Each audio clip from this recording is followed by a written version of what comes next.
There was a belief in Chinese folklore that the underworld had a fixed population at any given time, and if one wished to escape from the underworld, then they had to find a replacement.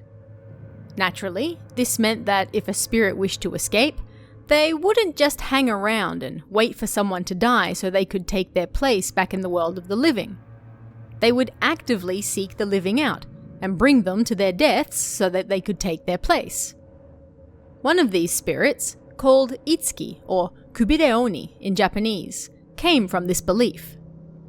As the story goes, a group of policemen were having a drinking party one night in Kojimachi when they noticed that one of their colleagues had yet to show up. This man was generally the life of the party, always drinking, laughing, and telling stories long into the night. It was unthinkable that he wouldn't show up, and so his colleagues grew worried. Just where on earth could he be? And why was he missing out on their party? It wasn't like him at all. Eventually, the man finally made his appearance, relieving his colleagues who feared the worst.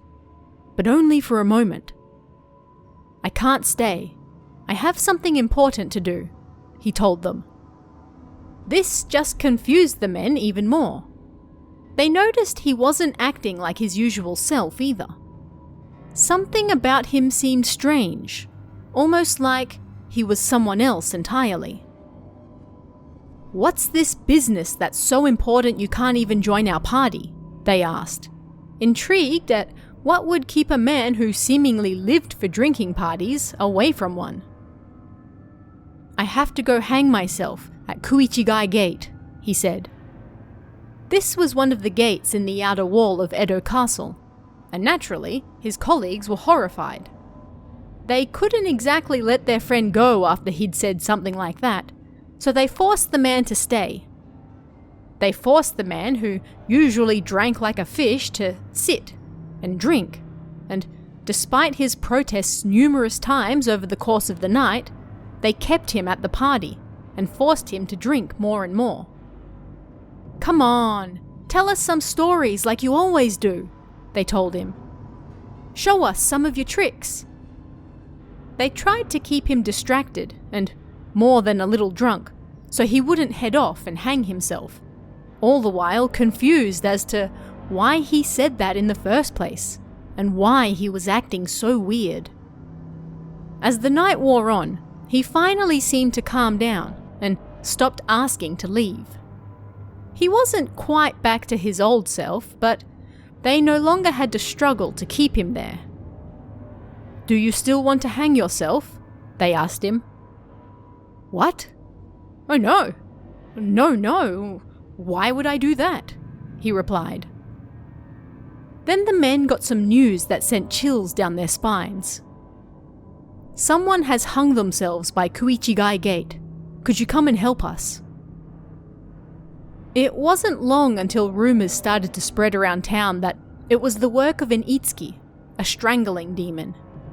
These yokai, generally the spirits of someone who died in horrific pain, would then find someone who shared similar painful feelings as them and then possess them. They would get this person to kill themselves and then, in turn, take their place. In this case, the Itsuki had its eyes set on the police officer, and yet it was the quick thinking of his colleagues who noticed that he was acting strangely that saved his life.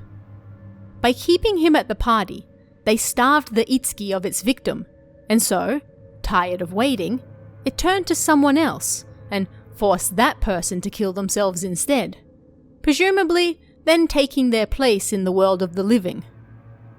When the men asked their colleague what he remembered about the night, he told them that it all seemed like a dream and he didn't remember much of what happened at all. These same types of deaths, in which a person is possessed and then hangs themselves, have also said to be the work of a shinigami over the years, and as Japan moved out of the Edo period and into the more modern Showa and Heisei periods, the Itsuki somewhat changed into the spirits of those who drowned. They then possessed others and forced them to die in the same manner by making them jump into rivers as well. And that's the story of the Itsuki and the man who was lucky enough to escape its grasp, thanks to the quick thinking of his friends. But what did you guys think of this one? Let me know in the comments below, and I'll see you again next time.